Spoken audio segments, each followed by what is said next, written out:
নমস্কার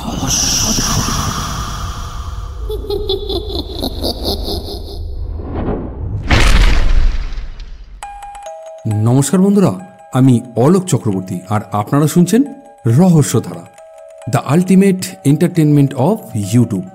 বন্ধুরা, আপনারা তো জানেনই শুক্রবার ও রবিবারের সন্ধ্যে 6টা মানেই রহস্যধারা আপনাদের কাছে নিয়ে আসে হাড় হিম করা কিছু সত্য ঘটনা ও তার সঙ্গে থাকে আমাদের নিজেদেরই লেখা কিছু রহস্যজনক ছোট গল্প। তাই আজ শুক্রবারের এই সুন্দর সন্ধ্যায় আমি আবার চলে এসেছি আমারই নিজ হাতে লেখা মর্মস্পর্শী একটি ছোট গল্প নিয়ে। আশা করছি গল্পটি আপনাদের ভীষণ ভালো লাগবে, আর যদি ভালো লাগে তাহলে অবশ্যই লাইক ও একটি ছোট্ট কমেন্ট করতে ভুলবেন না যেন। আর যদি চ্যানেলে নতুন এসে থাকেন তাহলে রহস্যধারা চ্যানেলটিকে সাবস্ক্রাইব করে বেল আইকনটি ক্লিক করে দেবেন, যাতে ভিডিও নোটিফিকেশনটি সবার আগে আপনার কাছে পৌঁছে যেতে পারে। তো চলুন বন্ধুরা, আর একটিও কথা না বাড়িয়ে সরাসরি গল্পটা শুরু করা যাক।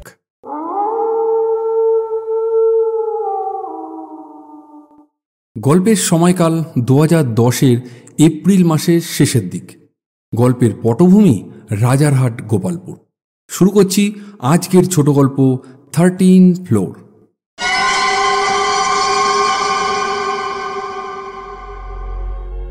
স্বামী স্ত্রী, ছোট্ট একটি 6 বছরের বাচ্চা ও সঙ্গে বয়স্ক বাবাকে নিয়ে সাউথ কলকাতার গড়িয়া থেকে রাজারহাটে শিফট করবে, কারণ নিউ টাউনে নতুন ব্রাঞ্চ অফিস ওপেন হওয়ার পর থেকেই সম্পূর্ণ ব্রাঞ্চের দায়িত্ব এসে পড়ে রাজকিশোরের ঘাড়ে।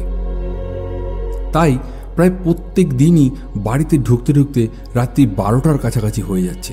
আর এই টাইমে ঠিকঠাকভাবে বাস অটো না পাওয়ার জন্য যেমন গাড়ি ভাড়া এক্সট্রা যাচ্ছে, তার সঙ্গে বাড়ি ঢুকে ফ্রেশ হয়ে খাওয়া দাওয়া সেরে ঘুমাতে যেতে রাত প্রায় 1টা-1.5টা বেজে যাচ্ছে। আবার কিন্তু পরের দিন অ্যাজ ইট ইজ অফিস যেতে হচ্ছে। তাই লাস্ট পর্যন্ত রাজারহাটে ফ্ল্যাট নেওয়ার সিদ্ধান্তটা রাজকিশোরকে নিয়েই নিতে হলো। তবে সেখানে আবার স্ত্রী তৃষার আর একটা আর্জি, যেটা এতদিন পর্যন্ত পূর্ণ হয়নি। আর তার আর্জিটা ছিল এই রকম: এই যে শোনো, আগের ফ্ল্যাটটা নেওয়ার সময়তেও বলেছিলাম একটু উঁচুতে নেওয়ার জন্য, আর যেন বেলকনি থাকে। তো বেলকনি ছিল ঠিকই, কিন্তু ওটা ছিল দোতলার। এবার কিন্তু একটু উঁচুতে নিতেই হবে। যেই কথা সেই কাজ। এবারের ফ্ল্যাট দুটো পছন্দ হয়েছিল। একটা ছিল 3rd ফ্লোরে, যেটা 20,000 রেন্ট উইথ অল মেনটেন্যান্স, আর একটা ছিল একদম টপ ফ্লোরে অর্থাৎ 13 ফ্লোরে, যেটা রেন্ট ছিল অনলি 10,000, যেটা কিনা ভাবনার বাইরে। রাজকিশোর একবার জিজ্ঞাসা করেছিল 13 ফ্লোরে এত কম রেন্ট কেন? ব্রোকারের দেওয়া উত্তরটা ছিল এই রকম: ও কিছু না বাবু, 13 তলা তো ফাঁকাই থাকে, অত উপরে কেউ যেতে চায় না। তা বৌদিমণির যখন পছন্দ হয়েছে, তা একদম নিরিবিলিতে ওটাই তো ফাইনাল করতে পারেন। কিন্তু বাবু, আমার ওই মানে 1 মাসের ভাড়াটা এই ব্রোকারিটা যদি একটু দিয়ে দিতেন, মানে ওই আর কি, মানে ফ্ল্যাটে ঢোকার আগে। বাবু, আজকে তাহলে আসি। রাজকিশোর মনে মনে ভাবতে থাকে, ভাগ্যিস 13 ফ্লোরটা পছন্দ হয়েছে, না হলে তো ব্রোকারকে গুনে গুনে 20,000 টাকা দিয়ে দিতে হতো। তবে ওখানে কিছু কিছু সমস্যা তো রয়েছে যেগুলো হয়তো সলভ করা সম্ভব না। এই যেমন ধরুন, লিফট কিন্তু 12 তলা পর্যন্ত চায়, অর্থাৎ ওই পর্যন্তই লিফটটা করা হয়েছে। 12 থেকে 13 তলা সিঁড়ি ছাড়া কোনো গতি নেই, সিঁড়ি দিয়েই যেতে হবে। এছাড়াও ওই ফ্লোরে মাত্র 3টে ফ্ল্যাট, আর 3টে ফ্ল্যাটই দীর্ঘদিন তালা দেওয়া অবস্থায় পড়েছিল। আর একটাতে অবশ্য আমরা ঢুকবো, কিন্তু বাকি দুটো যে দেখবো সেটাও পারলাম না, কারণ বাকি দুটো চাবিই নাকি সিকিউরিটি হারিয়ে ফেলেছে। এই সিকিউরিটি গার্ডগুলো না অ্যাকচুয়াল কোনো কাজের না। দিনের বেলা চেয়ার ছেড়ে উঠবে না, আর রাতে 10টা বাজতে না বাজতে ঘুম জুড়ে দেবে। ওরা তালাগুলো খুলতে পারলে কমসে কম ঘরগুলো চোখের দেখা দেখতে তো পারতাম। যাকে এগুলোই ভাবতে থাকে রাজকিশোর। এর মধ্যেই অফিসের হাউসকিপিং স্টাফ এসে রাজকিশোরকে বলে ওঠে, বলি, ও স্যার, এক মনে কি এত ভাবছেন? বাড়ি যাবেন না, নাকি অফিসেই থাকার ইচ্ছে আছে? ঘড়িটা দেখেছেন? 9টা তো বাজতেই চলল। কালকে আবার আমার মর্নিং শিফট আছে। ও স্যার, শুনলাম নাকি আপনি নতুন ফ্ল্যাট নিচ্ছেন, তার নেমন্তন্ন পাবো না নাকি? আরে পাবে পাবে, পুরো অফিস স্টাফই নেমন্তন্ন পাবে। তা আগে শিফট তো করি। আচ্ছা বলছি কি নন্দ, তুমি রাজারহাটে থাকো না? তা চলো না একবার দুজনে মিলে ফ্ল্যাটটা দেখে আসি। তোমার যদি চেনা জানা কাউকে পেয়ে যাও তাহলে একটু খোঁজ খবরও নিয়ে নেওয়া যাবে। কি বলো, তাহলে যাবে নাকি? হ্যাঁ স্যার, যেতে পারি, তবে আমার কালকে মর্নিং শিফট আছে, বেশি দেরি করা যাবে না কিন্তু। চলুন তাহলে বেরোনো যাক। হ্যাঁ চলো বেরিয়ে পড়ি, বেশি দেরি করাবো না, আমারও তো সকালে অফিস রয়েছে না। এবার দুজনে যথারীতি বেরিয়ে পড়ে 13 ফ্লোরের ফ্ল্যাটটিকে ফাইনালি একবার দেখার উদ্দেশ্যে। এবং ওরা দুজন যখন গেটের সামনে গিয়ে পৌঁছালো তখনই প্রায় রাত 10টার কাছাকাছি বাজে। সিকিউরিটি গেটের খাতায় এন্ট্রি করে ও ওরা লিফটের দিকে ধীরে ধীরে এগিয়ে যেতে থাকে। যথারীতি লিফটে করে ওরা 12 তলার দিকে যায়, কারণ লিফট তো 12 তলাতেই শেষ হয়ে যায়। এরপরে বাকি 13 তলায় যাওয়ার জন্য তো তাদেরকে সিঁড়ি ব্যবহার করতে হবে।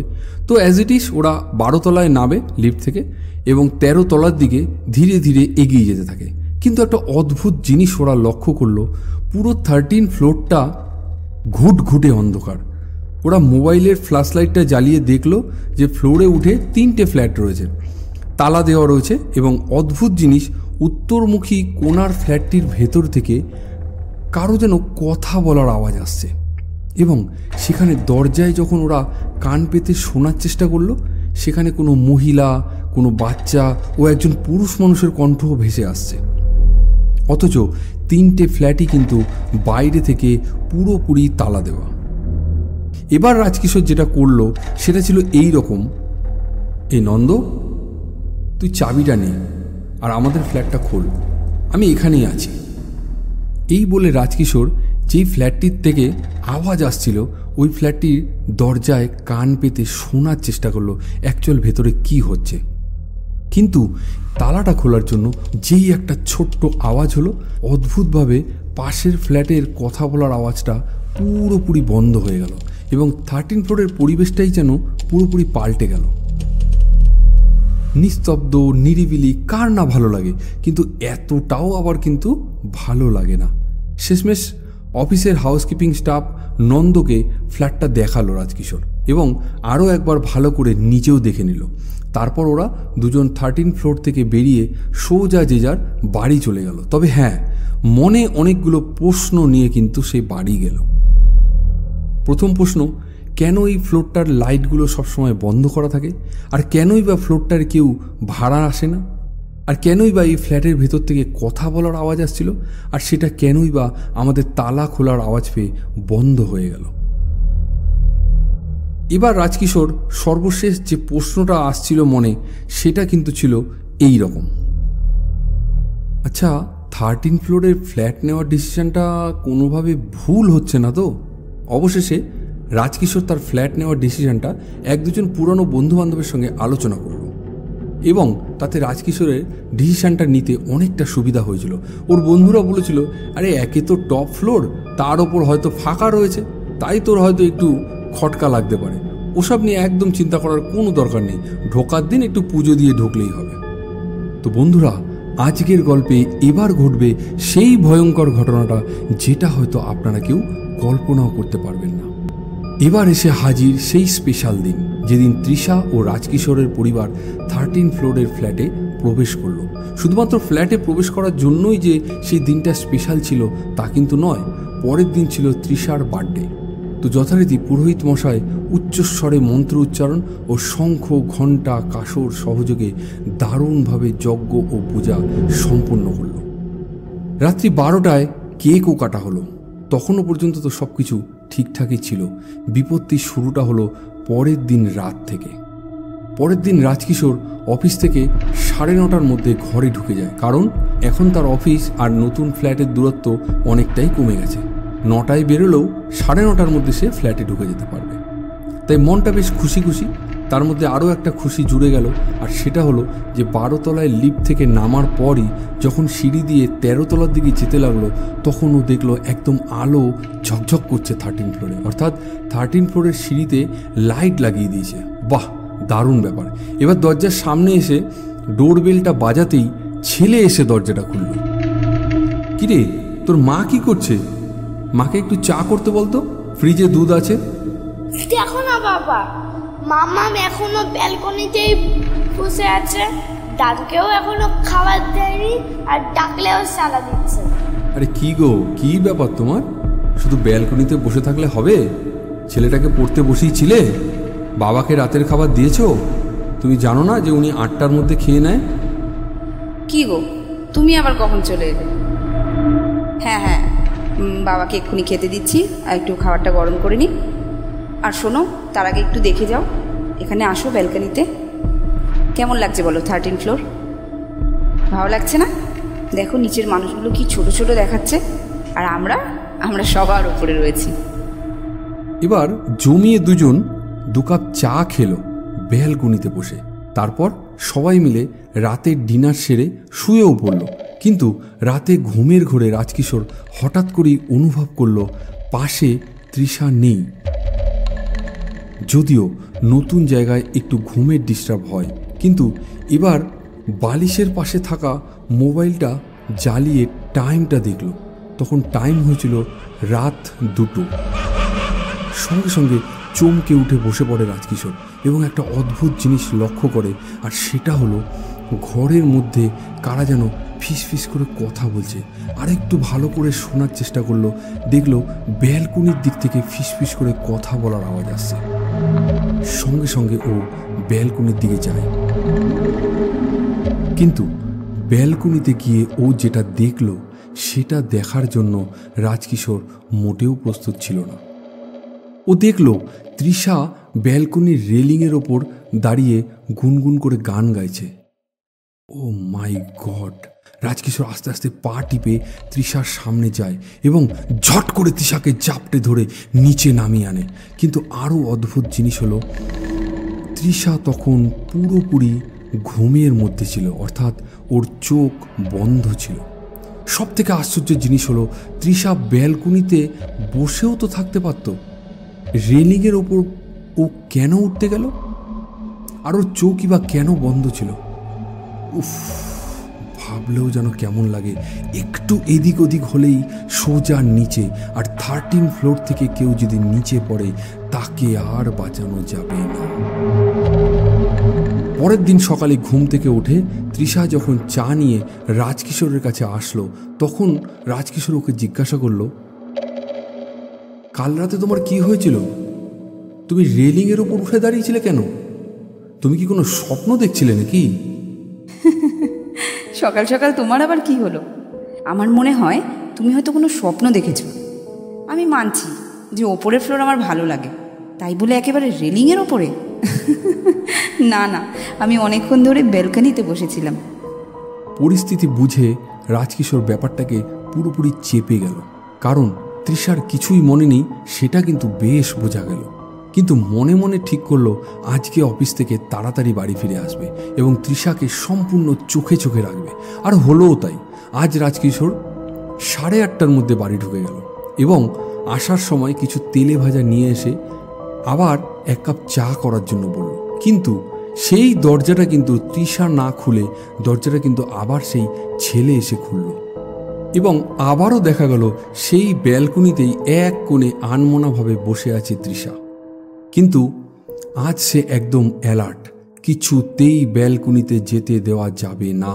অবশেষে রাতের খাওয়া দাওয়া সেরে সবাই শুয়ে পড়ে এবং আজ রাজকিশোর ঘুমের ভান করে শুয়ে থাকে আর পুরোটা দেখতে থাকে কি হয় এবং কখন হয়। এভাবেই ওয়েট করতে করতে একটা সময় রাজকিশোরের একটু তন্দ্রা মতন এসে যায়। জাস্ট চোখটা বন্ধ করেছে আর ঠিক তখনই সমস্ত রহস্যের অবসান ঘটে, আর সেটা ছিল এই রকম।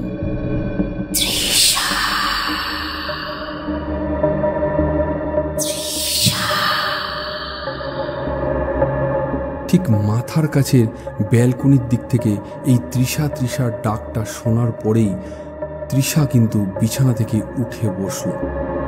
আর ঠিক তখনই ব্যালকনির দিকে ধীরে ধীরে তৃষা এগিয়ে যেতে লাগলো। তবে তৃষার চোখ কিন্তু আজও বন্ধ ছিল।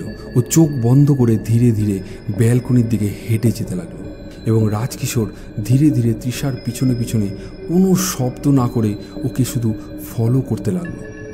তবে রাজকিশোর এবার যেটা দেখলো সেটা ছিল বড়ই ভয়ঙ্কর। একটা কালো ছায়ামূর্তি আগে থেকেই ব্যালকনির ওপরে দাঁড়িয়ে আছে আর তৃষাকে ডাকছে। আর তৃষা চোখ বন্ধ করে রেলিংয়ের ওপর দাঁড়িয়ে থাকা ছায়া মূর্তিটার দিকে ধীরে ধীরে এগিয়ে যাচ্ছে। এরপর ওই ছায়া মূর্তিটা হাত বাড়িয়ে দেয় তৃষার দিকে, আর তৃষাও ওই ছায়া মূর্তিটার দিকে হাতটা বাড়িয়ে দেয়। এরপরেই তৃষা আবার ওই 13 ফ্লোরের রেলিংয়ের ওপর উঠে পড়ে। ঘটনার পরিপ্রেক্ষিতে রাজকিশোর পাথরের মতন হয়ে যায়। দৌড়ে গিয়ে তৃষাকে ধরতে চেষ্টা করে, কিন্তু পাগুলো যেন ফ্লোরের সাথে চেপে আটকে থাকে। চেষ্টা করেও এক চুলো এগোতে পারে না। এরপর রাজকিশোর জোরে চিৎকার করে তৃষাকে ডাকার চেষ্টা করে, কিন্তু না, গলা দিয়ে কোনো আওয়াজ বেরোলো না। দেখতে দেখতেই কিন্তু ওই ছায়া মূর্তিটা বুক কাঁপানো একটা বিচ্ছিরি অট্টহাসি দিয়ে রেলিং থেকে ঝাঁপ মেরে ঠিক কয়েক সেকেন্ডের মধ্যেই গায়েব হয়ে গেল। আর ওদিকে তৃষা কিন্তু ওই ছায়া মূর্তিটাকেই ফলো করে রেলিংয়ের থেকে ঝাঁপ মারল। সঙ্গে সঙ্গে রাজকিশোর রেলিংয়ের সামনে দৌড়ে গিয়ে নিচের দিকে দেখার চেষ্টা করে, কিন্তু না, অতটা ওপর থেকে নিচের দিকে কেমন যেন ঝাপসা দেখাচ্ছিল। অনেক কষ্টে নিজেকে সামলে রাজকিশোর দৌড়াতে দৌড়াতে নিচে নেমে আসে, কিন্তু ততক্ষণে সিকিউরিটি গার্ডরা সবাই ছাউনির নিচে জড়ো হয়ে যায়। ছাউনির উপর থেকে ওকে নামানোর চেষ্টা করতে থাকে। রাজকিশোর তখন দেখল ঠিক ওদের ব্যালকনির নিচে একটা সেফটি নেট, যার 4 কোণায় 4টে লাইলনের দড়ি দিয়ে টান টান করে বাঁধা রয়েছে, আর ঠিক তার উপরে তৃষা ঝুলছে। তাড়াহুড়ো করে ওকে ওখান থেকে নামানো হয়। নামিয়ে ওর চোখে মুখে জলের ছিটা দেওয়ার পরেই তৃষার জ্ঞান ফেরে, এবং তৃষাকে যখন সবাই জিজ্ঞেস করে যে তুমি কেন ওপর থেকে ঝাঁপ মারলে, তৃষার কাছে কিন্তু কোনো সঠিক উত্তর পাওয়া যায়নি। তারপর তৃষাকে নিয়ে কোনো রকমে ঘরে গিয়ে শুইয়ে দেওয়া হয়, কিন্তু রাজকিশোর আর নিজেকে চেপে রাখতে পারেনি। রাজকিশোর সঙ্গে সঙ্গে ওখানকার সব থেকে পুরানো যে সিকিউরিটি গার্ড ছিল তাকে পার্সোনালি ডাকে এবং তার কাছ থেকে জানার চেষ্টা করে যে 13 ফ্লোরের অ্যাকচুয়ালি রহস্যটা কী, আর ওখানে সেফটি নেটই বা কেন বাঁধা রয়েছে। টোটাল বিল্ডিংটায় কোথাও কোনো সেফটি নেট নেই, শুধু 13 ফ্লোরের ব্যালকনির নিচে একেবারে মাপ করে কেন সেফটি নেট লাগানো রয়েছে। তখন সিকিউরিটি গার্ড পুরো ঘটনাটা রাজকিশোরের কাছে খুলে বলে, আর সেই ঘটনাটা ছিল এই রকম। 2000 সালের দিকে 4টে সিঙ্গেল মেয়ে ওই 13 ফ্লোরের ঘরটি মেস হিসাবে ভাড়া নেয়, কিন্তু ঠিক রাত 2টোর সময় হঠাৎ করেই একটা খুব জোরে আওয়াজ হয়। তাতে সবার ঘুম ভেঙে যায় এবং দেখা যায় ওদের মধ্যে একটি মেয়েকে 13 ফ্লোর থেকে ধাক্কা মেরে নিচে ফেলে দেওয়া হয়েছিল, এবং তৎক্ষণাৎ মেয়েটি কিন্তু মারা যায়। এবং তারপর থেকে ওই ফ্লোরে আর কেউ ভাড়া আসেনি, আর যদি বা কেউ ভাড়া আসতো তাহলে 2 দিনের বেশি কেউ ওখানে থাকতে পারতো না। আর যদি বা ওই ঘরে কেউ ভাড়া আসতো তাহলে ঘরের সেই যে মহিলা, সেই মহিলা 2 দিনের মধ্যেই ওই 13 ফ্লোরের ব্যালকনি থেকে ঝাঁপ মেরে আত্মহত্যার চেষ্টা করে, এবং তৃষাও কিন্তু তাই করেছিল। তবে বহু বছর ধরে এই একই ঘটনার বারবার পুনরাবৃত্তি ঘটছে দেখে সিকিউরিটি ম্যানেজমেন্ট একটি সেফটি নেট লাগিয়ে দেয়, এবং তৃষা ওই সেফটি নেটের ওপর পড়েছিল বলেই এই যাত্রায় বেঁচে গেল। যদিও অজ্ঞান হয়ে যায় এবং সঙ্গে সঙ্গে চোখে মুখে জল দিয়ে জ্ঞান ফিরে আসে। তারপর তৃষাকে ওপরে নিয়ে যাওয়া হয় এবং পরের দিন রাজকিশোর 13 ফ্লোরের ফ্ল্যাটটা খালি করে ওই বিল্ডিংয়েরই 3rd ফ্লোরে চলে আসে। আর সেই অভিশপ্ত 13 ফ্লোর আবার তালা বন্ধ হয়ে অন্ধকারে ডুবে যায়। তবে হ্যাঁ, 3rd ফ্লোরে আসার পর থেকে আর কখনো এই ধরনের কোনো ঘটনা তাদের সাথে ঘটেনি।